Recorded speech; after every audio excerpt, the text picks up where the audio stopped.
Today, I want to invite you to a little math exercise.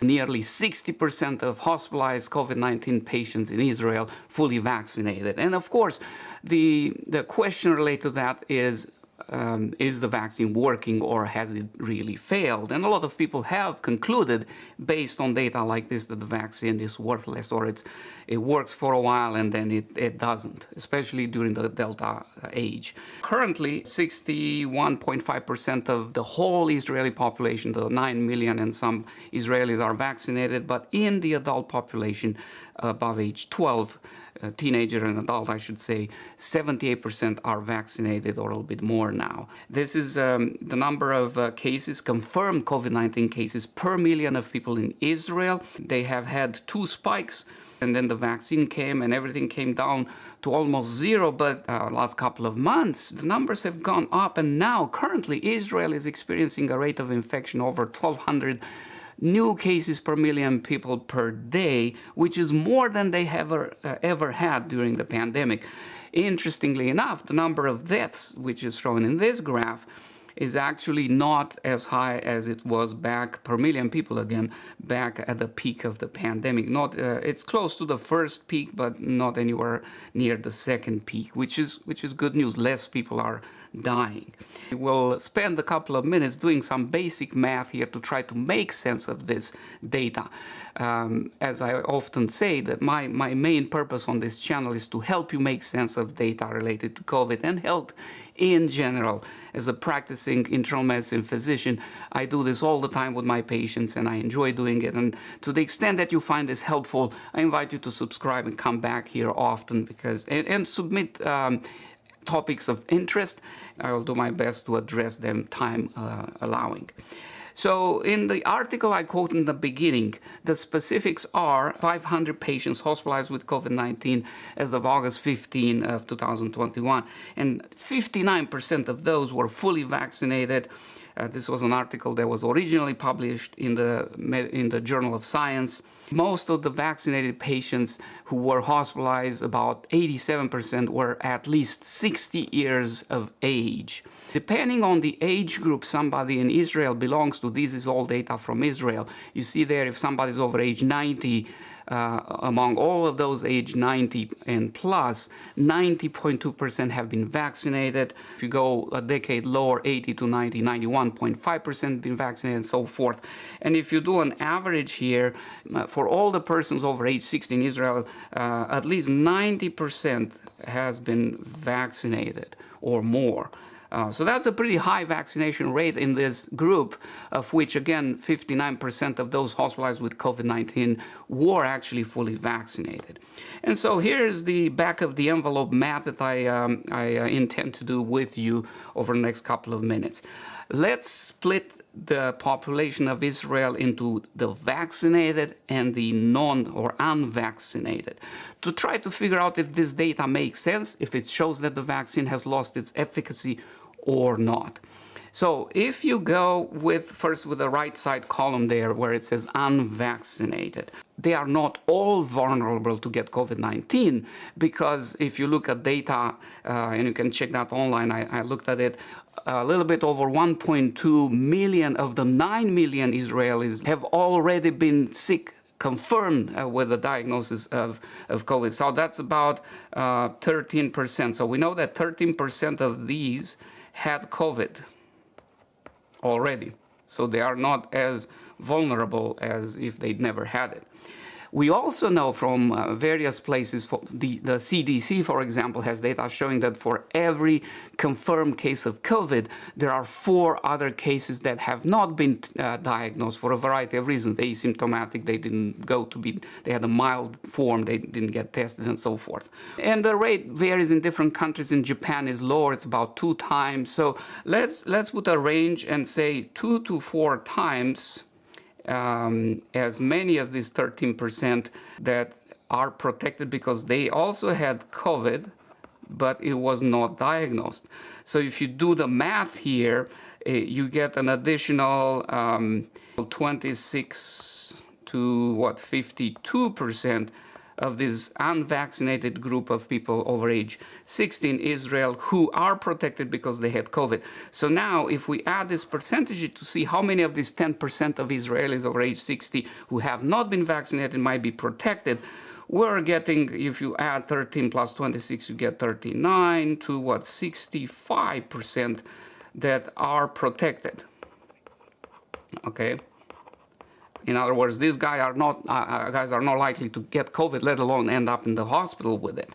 Now, if we adjust this for the overall Israeli population, because again, these represent only 10% of the general population. So if we multiply these percentages by the 10% to normalize it for the general population in Israel, we get 3.9 to 6.5% of the overall population who are protected from getting COVID before in Israel. Another number we need here is the risk of hospitalization.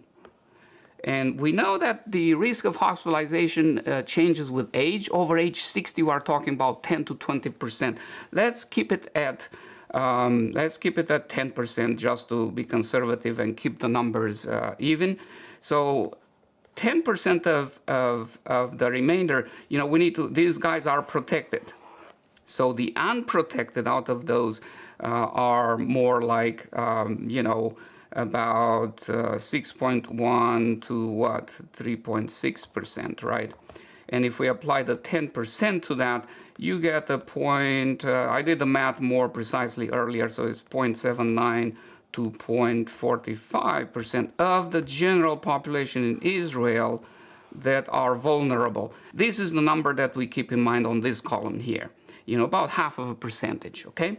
Now, let's look briefly here real quick at the vaccinated population in Israel. And here we need a few numbers to do our calculation. The first number is, we know that the vaccine efficacy, first of all, we know that these people are 90% of the population, right? We just said so earlier, that over age 60, 90% were vaccinated.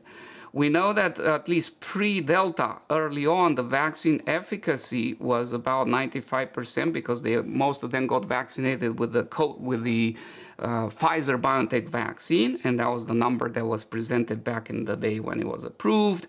However, we know that in August, in the middle of the Delta pandemic, as the numbers I showed you earlier show, the vaccine efficacy has dropped, and in Israel they have shown numbers that were only at 40% protection from infection. So that means that 60% of those 95% that were protected from vaccination initially were vulnerable. And so if we do the math here, we get about 57%, again, of the vaccinated, where the vaccine worked, of the 95%. Risk of hospitalization, because not all of these guys got, infected and ended up in the hospital, but let's just apply some similar percentages as we did in the other category here. So the risk of the hospitalization, we said, is over age 60 is about 10 to 20% in the unvaccinated vulnerable. I don't have a number, an estimate for people who are vaccinated yet that I could find, but let's assume that it's about the same. Let's keep things even just for the sake of doing the math. So let's say 10% of people who became vulnerable to COVID because the vaccine efficacy has decreased are at risk of hospitalization. So if you do the math on that, you get, let's see here, we get 5.7%, right? Of those at risk of ending up in the hospital. Now, these guys represent only 90% of the general population. So if we multiply that by 0.09, which is the 0.90, which is the percentage, we get about 5% of the population that risks, vaccinated population that risks ending up in the hospital if they get COVID-19. Now, this number we have to add to the other 5%, because remember, the vaccine is efficacious only in 95%, even under the best of circumstances. So just to begin with, you also had 5% of people who were vaccinated, and for whatever reason, the vaccine didn't work. It was bad. Their immune system didn't react, and they were vulnerable even under the best of circumstances. So you have 5% from the start that are vulnerable, and you have 5% additional percentage of people who become vulnerable and can end up in the hospital. I also need to normalize this by the risk of hospitalization, which I didn't do for this number. So here you really actually get 0.5% at the end of the calculation. So if you add this percentage to this one here, you get 5.5% of the vaccinated population being vulnerable to get COVID-19 infection. So what that means here really is that if you have, let's say, 100 people in Israel over age 60,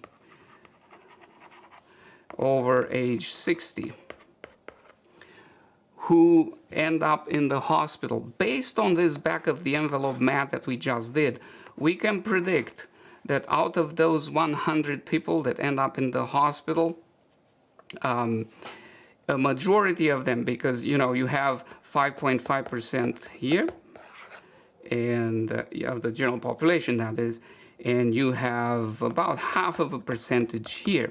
So if you compare this, this is 10 times more likely. These guys are 10 times more likely to end up in the hospital. So you would then see somewhere around 10 people who were unvaccinated and about 90 people who were vaccinated, 9 to 10 probably, and somewhere in there. That's what we would actually expect just doing this basic back of the envelope math. With its limitations and assumptions, we would expect that almost 90% of those who are in the hospital should be those who were before vaccinated.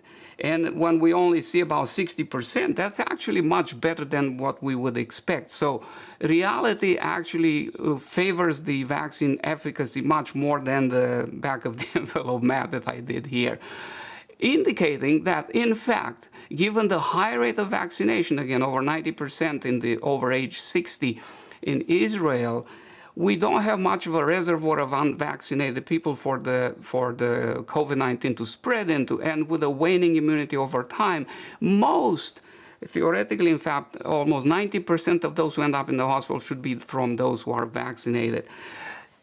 The difference, of course, can be accounted by some assumptions I made. I don't know the rate of hospitalization, the exact number for those who are hospitalized among the vaccinated. Chances are it's a lot lower than among the unvaccinated, because even if they get COVID, it's going to be a milder form of it. And that alone could easily reconcile this difference between my result and the real life results. In any case, I hope I didn't lose you through all this math. I thought it was an interesting mental math or tablet math exercise to do with you.